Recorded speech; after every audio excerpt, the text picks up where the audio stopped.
ito na, Karen Davila, pati si Senator Pimentel, nagiging patas na sila. Yan, pabor na sa katotohanan. Pabor kay PRRD. What is your business and Dan Fernandez's business speaking to a resource person?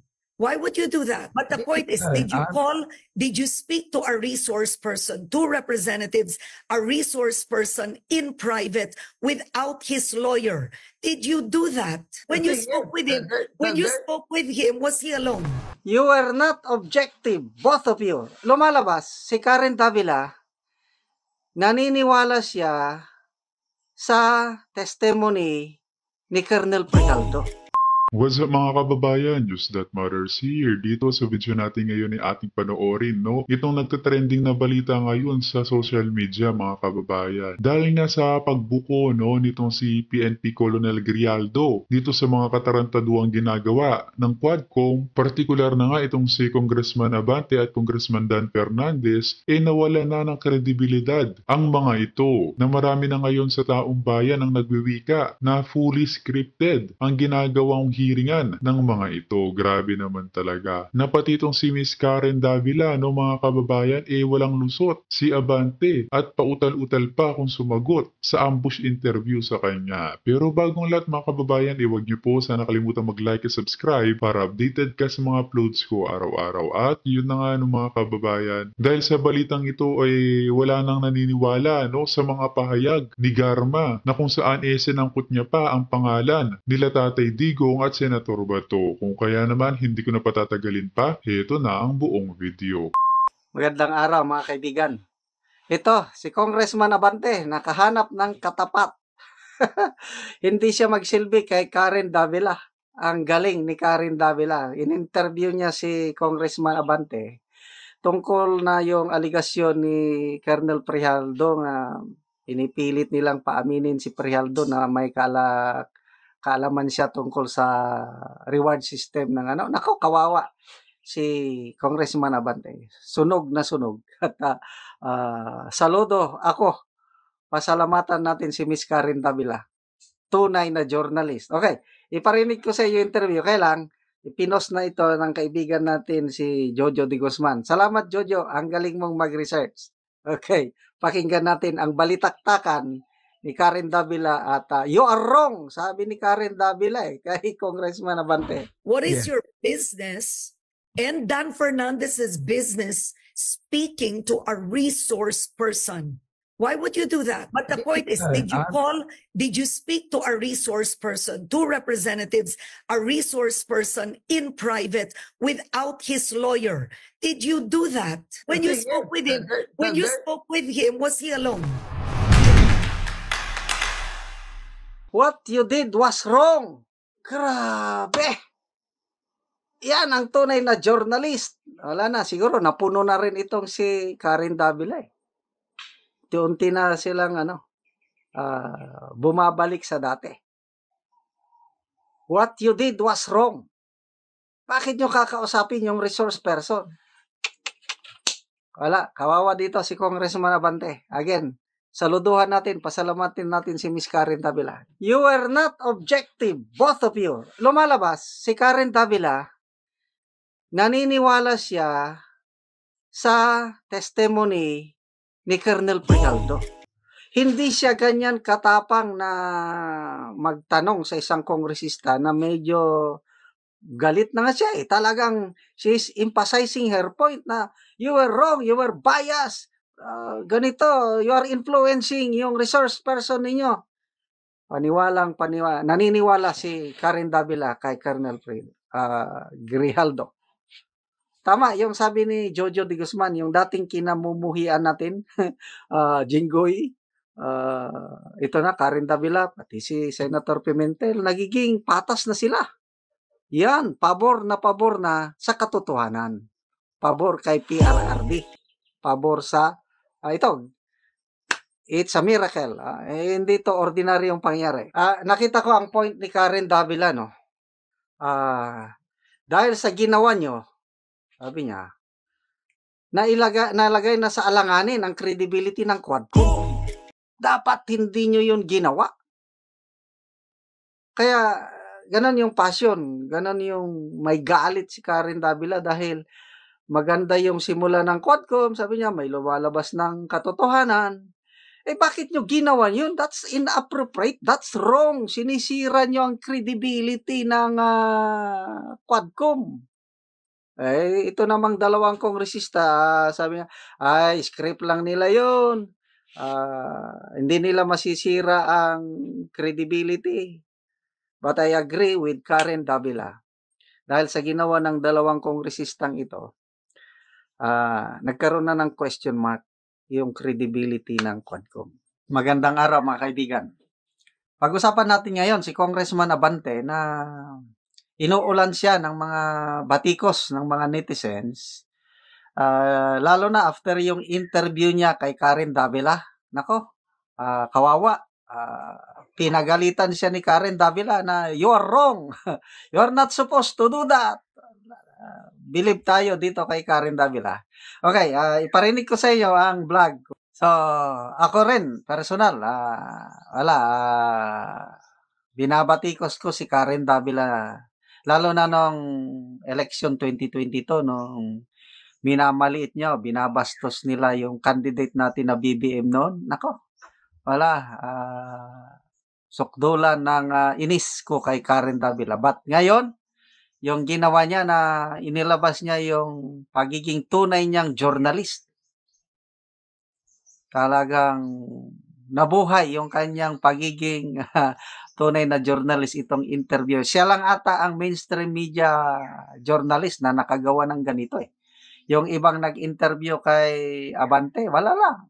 Pinapaboran pa nila si Abante. Ito kay Karen Davila you're not supposed to do that. You've been biased. You have destroyed the credibility of Quadcom hearings. Mga ganun ba? Inamin na ni Congressman Abante na kinausap nila si Colonel Grijaldo. Pag-amin na yun. Although sinasabi na hindi namin siya pinilit na mag-sign ng affidavit. Correct.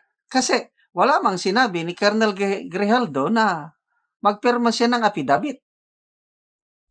Ang sinasabi lang ni Grijaldo is i-confirm lang niya yung affidavit o yung statement ni Colonel Garma nga merong reward system. I-confirm lang niya sa kanyang pagtestigo sa Quadcom. Yun ang nangyari at ito pinapatotohanan ni Abante na kinausap nila. Problema lang dahil hindi sumunod si Colonel Grijaldo sa kanilang kagustuhan. Kaya dito, sunog na sunog talaga sila. Nilagyan mo na ng bias and color yung Quadcom Committee. Ito po yung mga mabibigat na salita ni Karen Davila na walang maisagot si Abante. Kaya talagang booking na. Basahin ko lang ang mga comments. Si Alex Costales, sabi niya, ang totoo at tunay na pastor, neutral at magtrabaho ng tapat, mananagot ka sa Diyos, atras Abante. Diba? Ang Kaibigan Vlogs, nasunog talaga. Maganda ginawa ni Karen at totoo ang sinabi ni Grijaldo. Tama si Tatay Digong, subornation of perjury. Ito yung plano ni PRRD na sampahan ng kaso itong si Abante at Fernandez. Yung ginawa nila na in-influence nila itong si Colonel Grijaldo na magsinungaling. So, subornation of perjury. Okay, si Ryan Lorde. Sabi niya, sa tingin ko kay Atras Abante, mas manyakes, wag na yung Jilampay. Isang palakpak naman dyan para kay Karen Davila. Minsan lang ito. Okay. Ano pa? Yung wiwas. Filipino boy. Sabi niya, Congressman Abante, hindi po kami believe sa iyo. Sana mag-give up ka na po sa amin, mga Pilipino. Ito kay Edmond Gonzales. Yan ang mali. Congressman Abante, bawal niyong kakausapin ng private ang mga resource person nyo, it's foul. Umamin na kayo. Ang resource person ay kinakausap lang sa plenary. Huli kayo. Sabi nga ni PRRD, sovereign perjury. Sobra kasi kayo mangharas ng resource person. So, yun po. Marami pang comments at I don't know kung paano makakabangon ang credibility ng Quadcom, specifically kay Congressman Abante at Congressman Fernandez. Mabuhay ka, Karen Davila.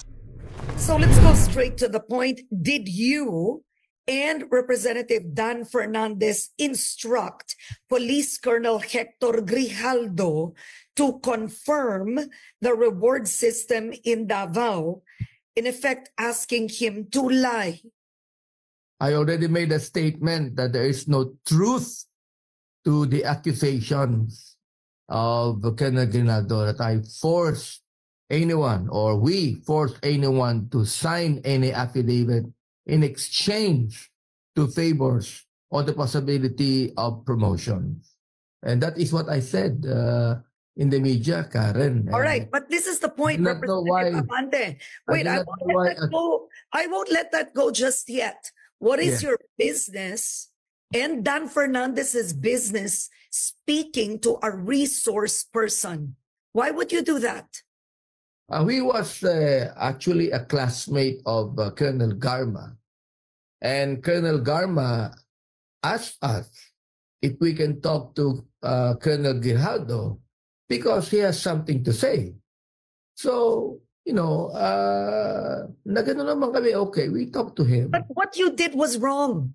That immediately put color and bias into the resource persons. What is the Correct. business of two representatives speaking to a police colonel who is meant to be under oath, give his testimony? You should not have spoken with him. No, he was not out under oath in the Senate, yes. But when we talked to him, we were talking to him in response to what Colonel Garma said. No, but in the end, he was going to speak in the Quadcom. They are under oath in the Quadcom, Yes, correct? that's true, yes. Yes, so why would you But speak we never. No, the point is this, Representative Abante. Yes, yes. Do you, in the lower house, do you all speak to your resource persons before they attend the hearing? Not necessarily, but in a way in Is which that the practice in the lower house? Karen, Is it the practice in the lower I'm still house that you talking. speak? Sometimes these resource persons would request us to talk to them privately. Kita niyo yan mga kababayan, dito pa lang nagkakanda utal-utal na sa pagsagot itong si Abante. Napakasinungaling mo, pastor ka pa naman. Oh, so we give them some time so we could be able to talk to them privately. But the thing is this, forcing anyone to make an affidavit that will tell them, that will speak lies to them. We don't do that.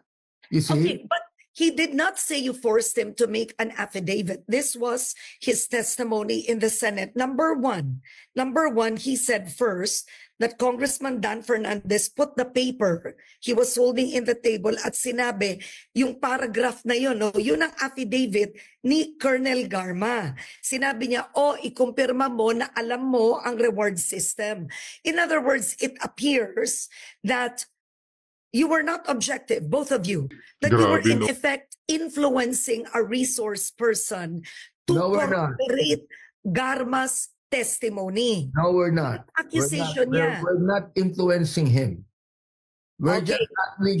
just asking him because it was Colonel Garma who actually told us, can you please talk to Colonel Grad because he's my class. Regardless, He has this is not something the to say. point. The thing The point- is this. I think it's Okay, this. Okay. But the point is, did you speak to a resource person, two representatives, a resource person in private without his lawyer? Did you do that?